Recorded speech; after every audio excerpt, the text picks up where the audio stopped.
Bien, Carlos, entonces, para analizar mejor todo lo sucedido en el plano político respecto a este año tan atípico como lo hemos estado mencionando, ya nos encontramos con el señor Jaime Serra. Él es periodista político y también es conductor de un programa digital especializado en temas políticos. Buenas noches, señor Jaime. Bienvenido a RDN Central. Buenas noches, ¿qué tal? ¿Cómo están? Muchísimo gusto de estar con ustedes. Buenas noches, señor Jaime. Sí, no podemos observar su imagen, pero sí lo logramos escuchar. Sí, estoy tratando de encender la cámara, pero dice que el anfitrión ha inhabilitado esta opción de encender la cámara. A ver, ahora sí creo. Listo, ya estoy. Listo, ya está. Bienvenido a RDN, señor Jaime. Mi nombre es Luciana Antesana y estoy con mi compañero Carlos Prado. Vamos a hablar un poco sobre este año tan atípico, ¿no? En el ámbito de la política. Si bien es cierto, pasamos por la vacancia de Martín Vizcarra, después la renuncia de Manuel Merino y ahora, bueno, la presidencia de Francisco Sagasti. Entonces, ¿usted considera que hemos recuperado la calma tanto en el plano político como en el ámbito social? Porque efectivamente todas las decisiones que se toman en la política pues afectan, ¿no?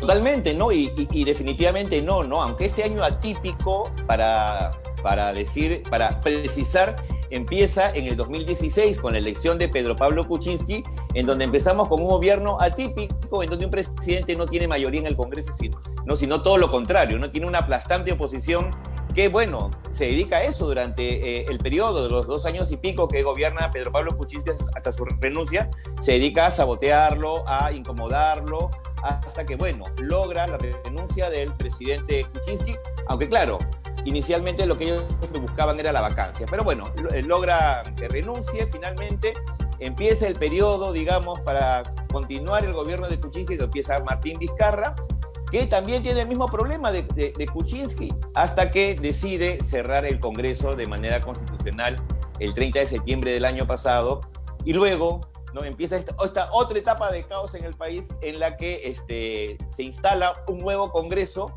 ¿no?, en donde el presidente Vizcarra no tiene ninguna presencia parlamentaria, entonces le es imposible coordinar y establecer políticas con el Parlamento, ¿no? Y a esto abona la llegada de la pandemia del coronavirus, que causa pues mayores desastres a nivel social, económico y, cómo no, político también. Y bueno, estamos terminando este 2020 con un Congreso que ha vacado al presidente Vizcarra, que entronizó al señor Merino de manera inconstitucional para algunos constitucionalistas, y bueno, estamos terminando un año totalmente grave a nivel político, a nivel social. Vemos que no se ha resuelto el tema de las empresas agroexportadoras con su relación con los trabajadores. Siguen las protestas, nos hemos enterado de 2 muertes, ¿no?, aparentemente en manos otra vez de las fuerzas del orden. Entonces, estamos terminando muy mal y nada augura que de aquí a las elecciones de abril vaya esto a mejorar, sino quizás a empeorar. Jaime, volviendo al tema de Martín Vizcarra, ¿no?, que fue vacado por estas denuncias, ¿no?, de cuando fue gobernador de Moquegua, ¿no?, el año 2011 a 2014, por la buena pro del hospital de Hilo, ¿no?, y también por el hospital de Moquegua ¿no?, y el proyecto de Lomas de Hilo. ¿Usted considera de que Martín Vizcarra, que está postulando por Somos Perú, ¿no?, está postulando para tal vez zafarse un poco de las investigaciones? Mira, en realidad no podemos descartar nada, ¿no? Lo que sí podemos decir es que Martín Vizcarra se ha dado cuenta que tiene un increíble caudal político. Yo compararía un caudal político parecido al que logró Fujimori. Logra un nivel de fanatismo de la gente en la que esta parte, justamente lo que tú dices, ¿no?, las investigaciones parecen no importarle mucho a la gente y estarían dispuestos aparentemente a votar por él. Ahora, él ha ofrecido como parte de su postulación, digamos, eliminar la inmunidad parlamentaria, ¿no? En todo caso, tendrá que ser el mismo Parlamento en el momento que le toque decidir este tema.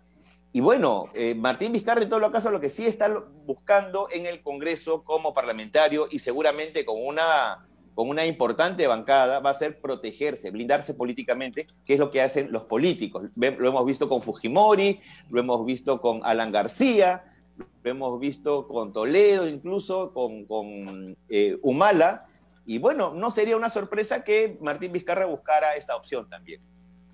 Bien, señor Jaime, y respecto a nuestro actual presidente, ¿cuál es su opinión respecto al actual gobierno, ¿no? de Francisco Sagasti? Por ejemplo, ¿usted cree que las medidas que ha tomado para controlar los casos de COVID-19 son las correctas? Bueno, lo que estamos notando en todo caso es que, a diferencia de lo que hacía el presidente Vizcarra de salir con frecuencia en televisión, en algunos casos todos los días en los primeros meses de la pandemia, este gobierno parece que nos hubiera huérfanos a la población con la información y con las acciones que está tomando el gobierno. Aparentemente estarían tomando acciones, estarían trabajando, tendrían que hacerlo, no tendría motivo para que no lo hagan, ¿no? Pero no se ve, no se nota, la gente no lo siente, ¿no?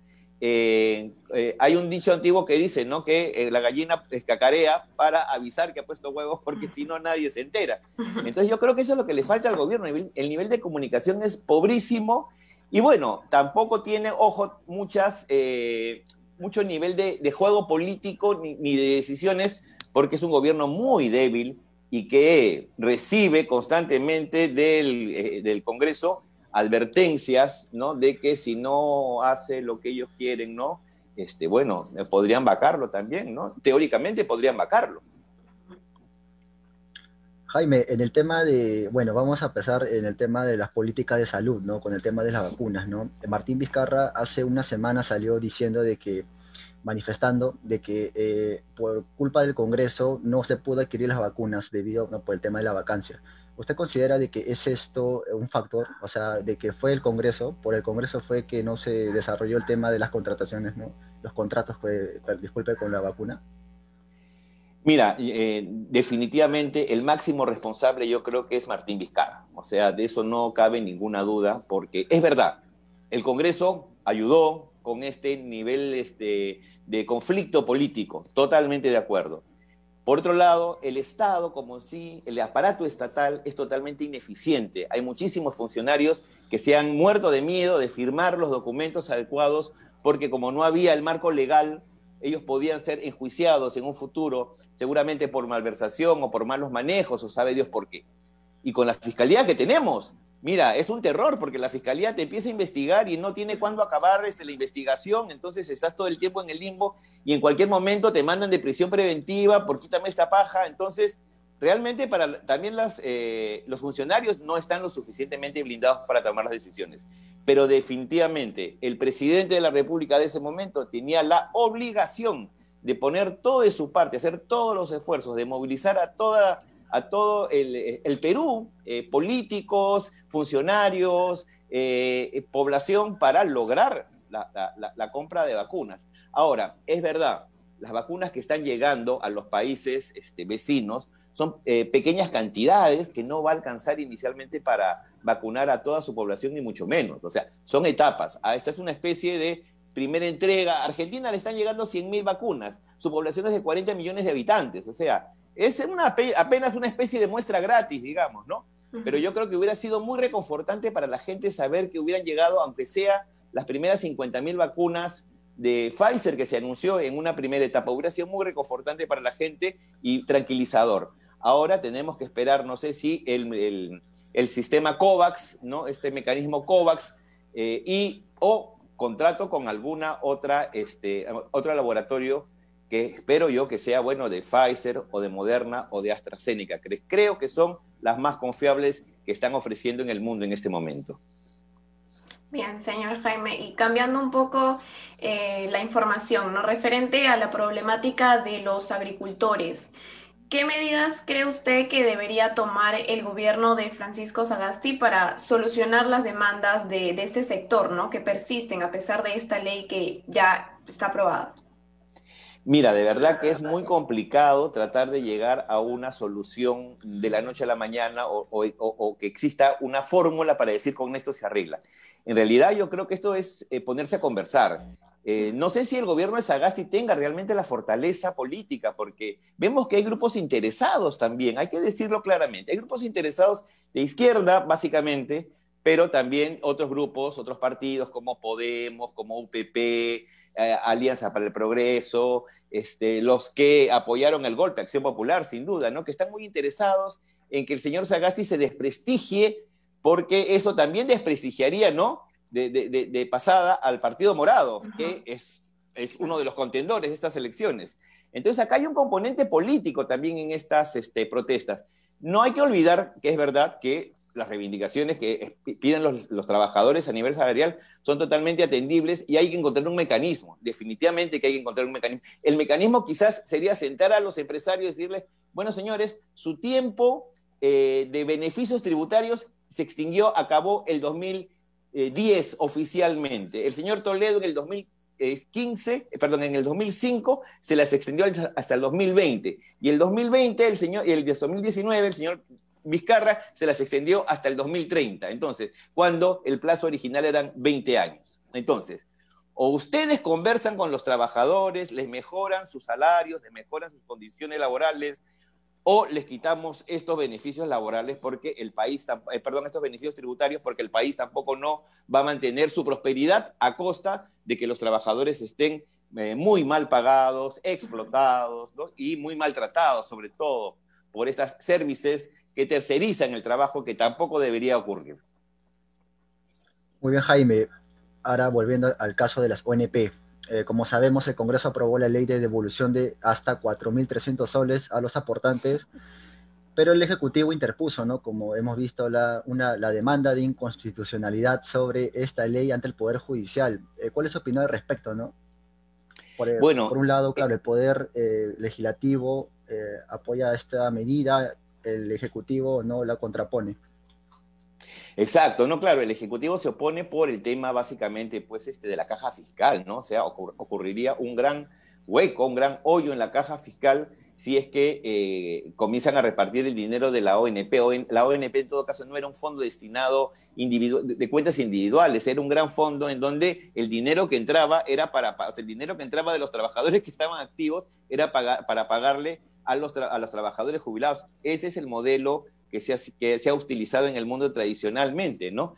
Pero también es cierto que los aportantes a la ONP vivían de alguna manera una injusticia, porque si yo aportaba 19 años con 11 meses y 29 días, no tenía derecho a una pensión.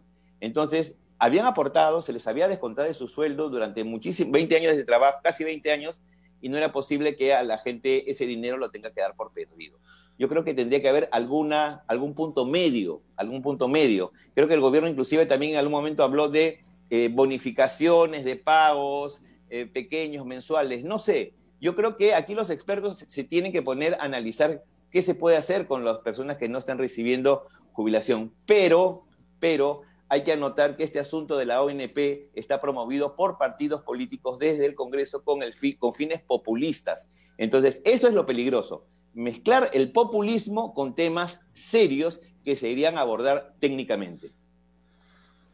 Bien, señor Jaime, muchísimas gracias por brindarnos esta entrevista y gracias por su tiempo y por acompañarnos aquí en RDN. No, muchas gracias a ustedes, a ti Luciana, a Carlos, muchísimas gracias por la invitación y ya saben que yo encantadísimo siempre de compartir con ustedes estos comentarios. Muchísimas gracias. Bien, nosotros